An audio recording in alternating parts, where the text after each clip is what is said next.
Yeah, hi there. This is Michael, the founder, owner, and the materials writer for the 7-step system to pass the TOEFL IBT. You are online TOEFL course, and you're one of my students also at California State University, San Bernardino. And these comments are for M. I'm going to use the first letter of your name. All right, let's take a look at your essay. Okay, so I want to take a look at it in terms of organization, development, and then also grammar, sentence structure, word choice, and so on. Okay, in the introduction you have a thesis. You say, you need to have a roommate who is reliable, honest, helpful, and a positive. You want to say person there, not personal. You say, I prefer to live with a roommate, organizer, and accurate. That is beside confidence and liability. The problem with this introduction, there are too many different words, too many different adjectives in here, right? You have the reliable, honest, helpful, you have the positive person, then you have the roommate, organizer, and accurate, then you have confidence and liability.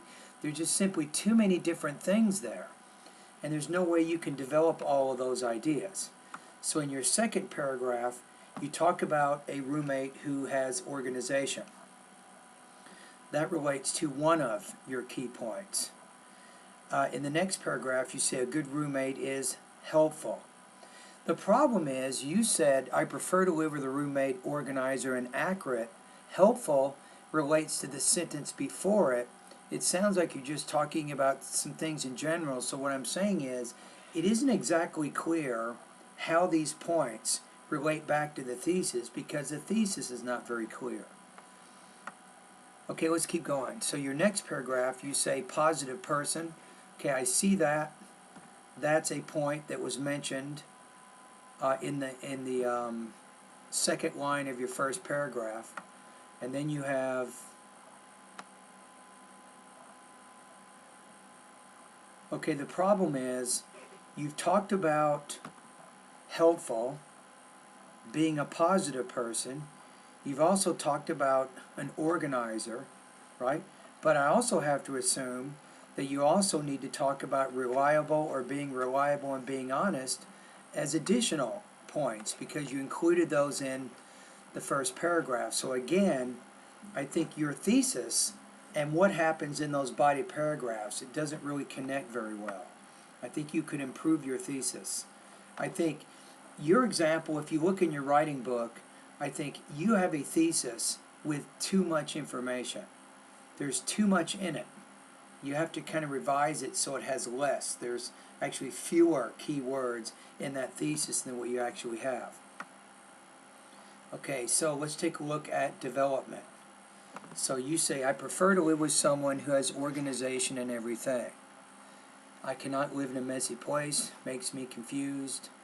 Okay, you need something more specific in your example to help support this idea.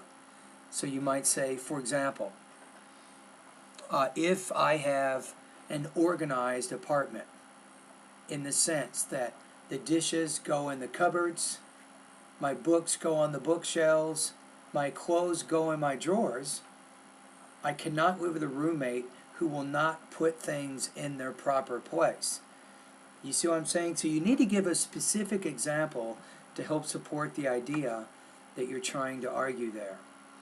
Okay, your next paragraph, you say a good roommate is helpful. Let's take a look at your detail. You say they help with the money, study, with emergency situations. He will help by paying the rent and bills on time, be responsible with department furniture by keeping it clean. Again, probably need to get a little more specific in the example that you're using. That would help there. And your next one is positive person, positive thinking. You talk about that. So if the roommate will make life easier with positive thinking. And then you might say, for example, my roommate, instead of asking me why I did so terrible on my exam if I didn't pass, my roommate could say, you know, what can you do, you think, that can help you get better on the next one? So you could try to give a scenario or a quote of how you would prefer your roommate to act that's more positive and less negative. So then you have, in conclusion, the most important qualities of a good roommate are, there's too many things there. You have helpful, positive personality, organization, honest, and responsible, but you have not developed all of those ideas in your body paragraph. So your introduction and your thesis doesn't really match very well with the topics in your body paragraphs. And then what you say at the end in the conclusion, again, it doesn't all tie back to what you did in the essay. Grammatically, there are a number of problems that you want to work on that can actually make your writing a little bit better. In the first paragraph, you're using the you point of view. You say sometimes you cannot live alone, especially if you're studying, but you might say sometimes students cannot live alone even if they are studying in other cities, instead of using the you. In your next paragraph, let's take a look at your second sentence. You say, that is very important to me because I cannot live in a messy place, which you have is make. I would change it to which makes me confused, ed, and nervous. That way confused, you're using more as an adjective there instead of a verb.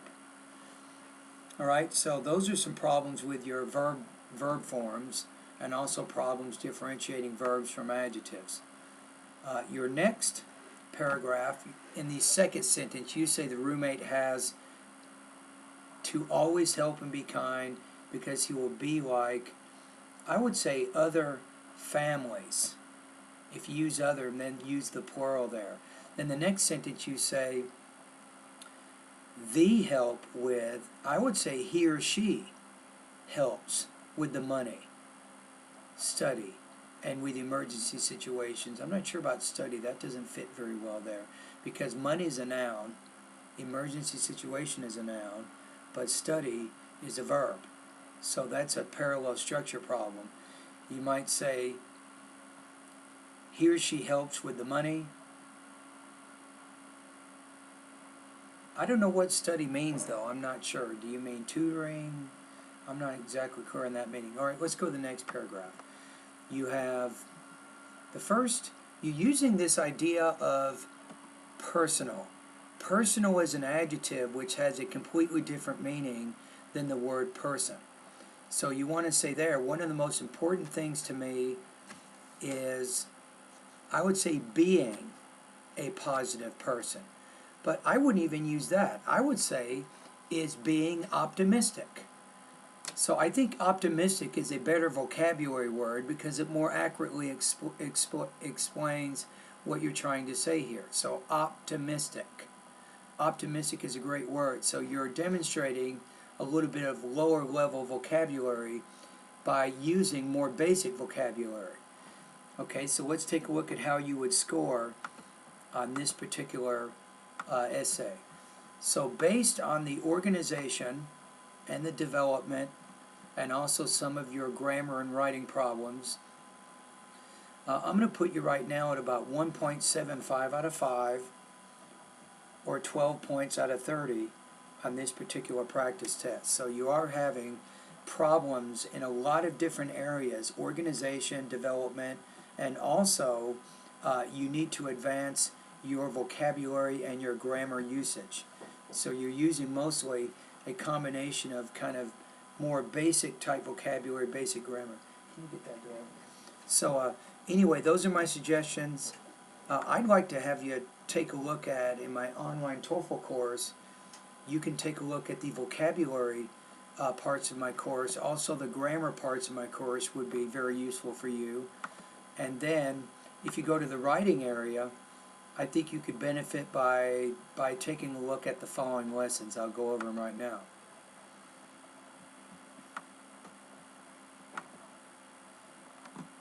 I'm going to go to the section number 6.